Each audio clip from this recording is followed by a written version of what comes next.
Mes chers compatriotes, en décidant de réunir le Parlement en congrès, le président de la Côte d'Ivoire a posé le premier acte, incontestablement biaisé, d'une réforme de notre Constitution.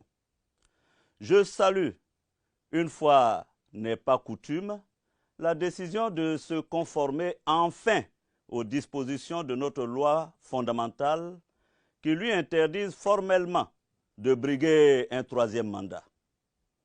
On l'aura compris, cette annonce est destinée à séduire l'opinion publique internationale, à obtenir la bienveillante complaisance de celle-ci et surtout à détourner l'attention du peuple des vrais enjeux, à savoir le tripatouillage de notre Constitution pour asseoir le règne d'un clan ad vitam aeternam. La malice politique qui vise à capitaliser cette non-candidature ne doit pas faire diversion. Renoncer à violer la Constitution, excuser du peu, est la moindre des choses. Cela n'en rend pas moins condamnable le dessein présidentiel totalement assumé de transférer le pouvoir à un successeur choisi. Appelons les choses par leur nom. C'est le scénario d'une véritable forfaiture qui se met en place. Le pouvoir appartient au peuple. C'est indéniable. Ce n'est ni un héritage, ni un legs. Il ne se transfère pas. C'est au seul peuple de Côte d'Ivoire d'élire le président de la République. C'est son droit inaliénable. Le schéma qui se met en place aujourd'hui est celui d'un projet de dévolution successorale du pouvoir suprême par le biais d'une manœuvre constitutionnelle.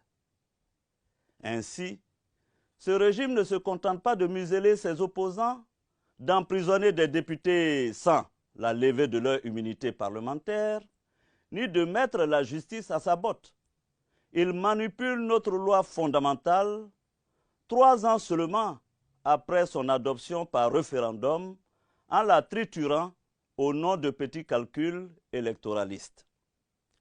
Le déni de démocratie est patent, car, à double titre, cette réforme est inacceptable. La méthode d'abord. Réformer la Constitution, c'est prendre la décision d'une entreprise structurante qui ne peut se concevoir et s'exécuter sans y associer l'ensemble de la classe politique et des forces vives de la nation.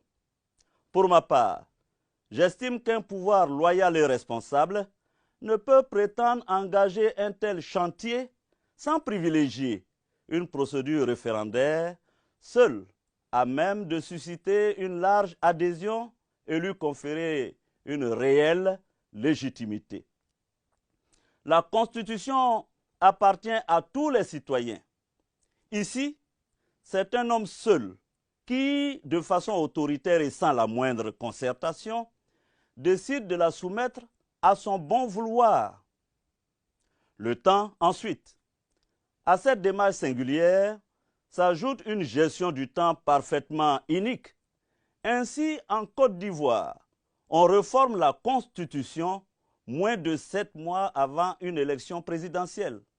On y change unilatéralement les règles du jeu à si courte distance d'une telle échéance, alors que la pré-campagne a débuté et que des candidats se sont déjà déclarés. Le protocole de la CEDEAO relatif à la démocratie interdit, nous le savons, de tels tripatouillages. Manifestement, le pouvoir d'Abidjan n'en a cure. Le régime de M. Alassane Ouattara nous donne chaque jour l'exemple consternant de ce qu'il ne faudrait plus faire. Le règne de l'arbitraire, des institutions méprisées, le goût obsessionnel du pouvoir qui réduit le peuple à l'état de témoin passif de son destin. L'enjeu aujourd'hui est de consolider notre démocratie et de renforcer nos institutions. Un pouvoir légitime ne doit pas passer par-dessus ses concitoyens. Il doit les mettre en situation de s'exprimer. Aucun progrès, aucune dynamique n'est possible dans un pays où le pluralisme est réduit à néant. En agissant de la sorte, la présidence, une fois de plus, contourne les Ivoiriennes et les Ivoiriens et confirme que pour conserver son précaré, elle ne reculera devant rien. Ce faisant, elle prend le risque inconsidéré de diviser encore un peu plus notre société, d'alimenter un climat de tension comme celui que notre pays a malheureusement connu il y a 10 ans. Ce souvenir funeste devrait conduire à la mesure, à l'esprit de rassemblement et de réconciliation, ainsi qu'au respect de nos règles communes. J'en appelle à l'alliance de toutes les forces démocratiques de Côte d'Ivoire. Au-delà, c'est à tout le peuple de Côte d'Ivoire que je fais appel. L'heure est à l'union sacrée face aux périls qui menacent nos libertés et notre nation. À l'aube d'un rendez-vous qui est celui du peuple, je veux vous livrer quelques convictions intangibles à mes yeux et nullement négociables. Notre vie démocratique appelle des actes forts et le respect absolu des valeurs. Notre vie démocratique implique une élection présidentielle authentiquement inclusive et transparente. Notre vie démocratique exige la création d'une nouvelle commission électorale indépendante, puisque l'actuelle est stipendiée, partiale et sclérosée. Et j'ajouterai ceci, notre vie démocratique doit pouvoir mobiliser tous les citoyens à égalité.